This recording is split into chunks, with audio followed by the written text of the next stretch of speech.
Heipä hei vaan taas kaikille ja tervetuloa kuuntelemaan Kortit pöydällä mysteeripodcastin Taruolento tiistaita. Tänään on huhtikuun 1. tiistai, eli tänään alkaa myös uusi teema tästä Taruolento tiistaissa.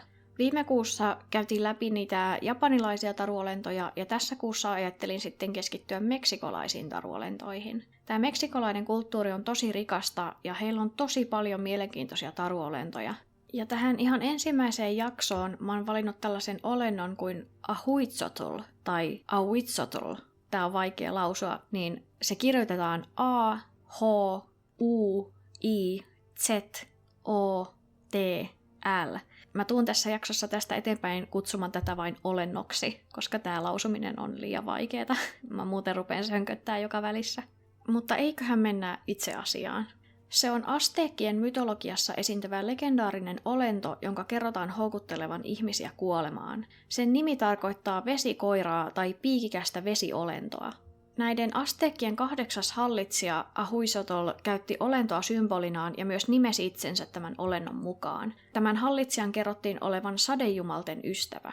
Tämä olento on todennäköisesti jonkunlainen pussisaukko, jolla on yhtä näppärät kädet kuin pesukarhulla tai apinalla. Sillä on myös häntä, jonka päässä on käsi, jota se käyttää myös asioihin tarttumiseen. Kerrotaan, että tämä käsi todennäköisesti edustaa tämän olennon tarttumiseen taipuvaa luonnetta. Sillä on vedenpitävä marmorikuvioiden musta ja harmaa turkki ja pienet terävät korvat. Tätä olentoa kuvaillaan pienen koiran kokoiseksi, jolla on vedenpitävä turkki. Sen nimi tulee sen turkin taipumuksesta piikkiytyä, kun se nousee vedestä. Tämä vesi edustaa tosi monissa mytologioissa tuntematonta ja jotain alitajuntaista. Tämä olento, kuten monet veteen liittyvät myytit, se toimii vertauskuvana luonnon arvaamattomuudelle ja siihen liittyville vaaroille. Erässä kertomuksessa tämän olennon kerrotaan olevan järvien vartija, jonka tarkoituksena oli suojella järvien kaloja.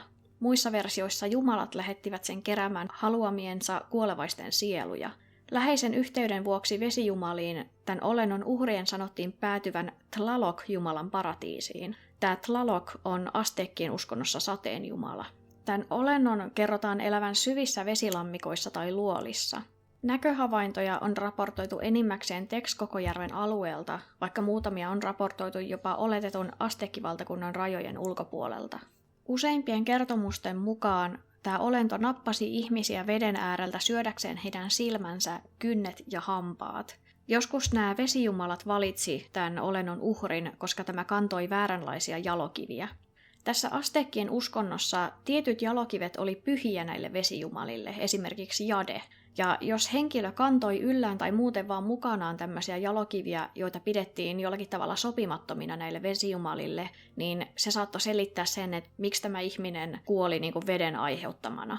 Ja että miksi tämmöinen ihminen joutui tämän olennon uhriksi.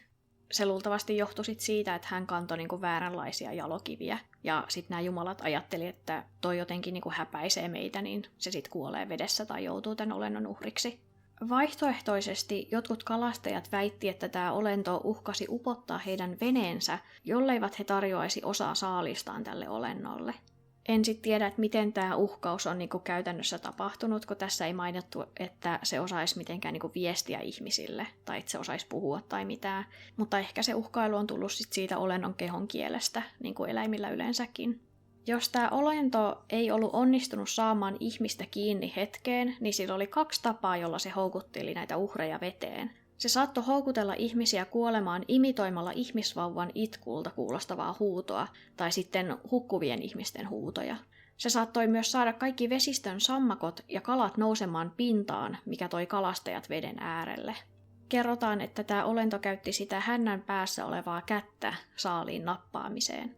Tämän kuvailun perusteella on ihan selvää, että tämä olento selvästi ymmärsi ihmisiä ja ihmisen empatiaa ja semmoista, kun se kerran käytti vauvojen itkua tai apua tarvitsevien ihmisten huutoja siihen, että se houkutteli ihmisiä sen luo.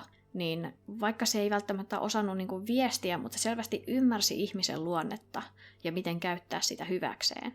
Jos epäiltiin, että tämä olento oli tappanut jonkun henkilön, niin vain papit saivat koskettaa tätä ruumista. Tämä ruumis tuli haudata veden ympäröimään taloon. Kerrotaan, että jos joku muu kuin pappi kosketti ruumista, niin tästä henkilöstä tulisi joko tämän olennon seuraava uhri tai hän sairastuisi kihtiin. Nykykulttuurissa useat nykytaiteilijat käyttävät tätä olentoa symbolina näissä heidän teoksissaan. Se esiintyy esimerkiksi monesti maalauksissa, installaatioissa ja videotaiteessa, jossa korostuu teemat kuten ympäristötuho, kolonialismi ja identiteetti. Tämä olento toimii usein myös luonnonvoimien ja ihmisen suhteen metaforana.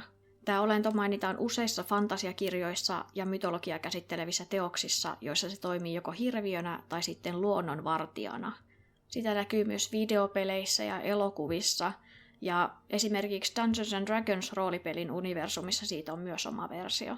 Mä jossakin aiemmissa näissä Taruolento-tiistai-jaksoissa mainitsin, että monet nämä olennot jollakin tavalla reflektoi sitä kulttuuria, missä se on syntynyt. Ja yhdestä lähteestä mä luin, että nämä asteekit eli järvien ja jokien rikastamassa maisemassa ja loivat tämän olennon kaltaisia myyttejä selittääkseen kokemuksia näistä voimakkaista luonnonvoimista, mitä he ympärillään koki ja näki. Tämä on varmasti ihan totta, että jos sä koet jotain uskomatonta, kuten jotain isoja luonnonvoimia, salamoita tai ukkosia tai kovia sateita, etkä sä osaa selittää, että mistä ne johtuu, niin en yhtään ihmettele, että jos sulle tulee ajatus, että nämä täytyy nyt johtua jostain yliluonnollisesta tai jostakin voimakkaammasta olennosta kuin ihmisestä.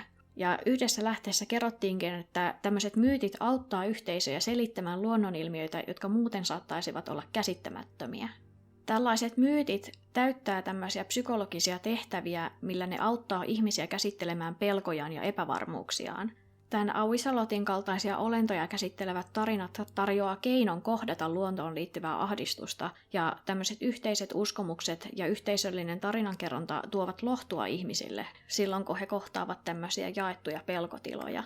Onhan se ihan luonnollista, että jos sä koet jotain, jota sä et pysty selittämään ja sä pelkäät sitä, niin sitten kun luodaan tämmöinen ajatus tai selitys sille, että mistä se johtuu, ole se sitten tämmöinen taruolento tai mikä tahansa, niin se luo jonkunnäköisen semmoisen varmuuden tunteen, että okei, se on sitten tämä olento, ja mun ei tarvitse elää siinä pelottavassa epätietoisuudessa, vaikka se olento olisikin pelottava, mutta se epätietoisuus on ihmisille vielä pelottavampi asia monesti.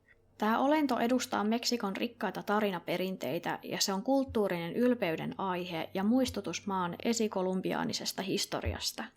Semmonen koiruli kautta pussisaukko. Musta se on aina jotenkin tosi mielenkiintoinen ajatus, että eläimiä yhdistetään johonkin yliluonnolliseen, kuten tässä tapauksessa jumaliin tai mahtaviin luonnonvoimiin. Niissä eläimissä on kuitenkin jotakin myyttistä. Ehkä se on se, kun ne ei pysty puhumaan, mutta silti me jotenkin ymmärretään niitä. Ja ne jotenkin ymmärtää meitä ihmisiä. Jotkuthan myös ajattelee, että eläimet esimerkiksi aistii asioita, joita me ihmiset ei pystytä aistimaan, kuten henkien läsnäoloa tai muuta tämmöistä. En yhtään ihmettele, että läpi historian eläimiä on pidetty myyttisinä olentoina tai jopa jumaluuksina. Tämä oli mun mielestä tosi mielenkiintoinen olento, ja mä toivon, että tämä oli teillekin mielenkiintoista.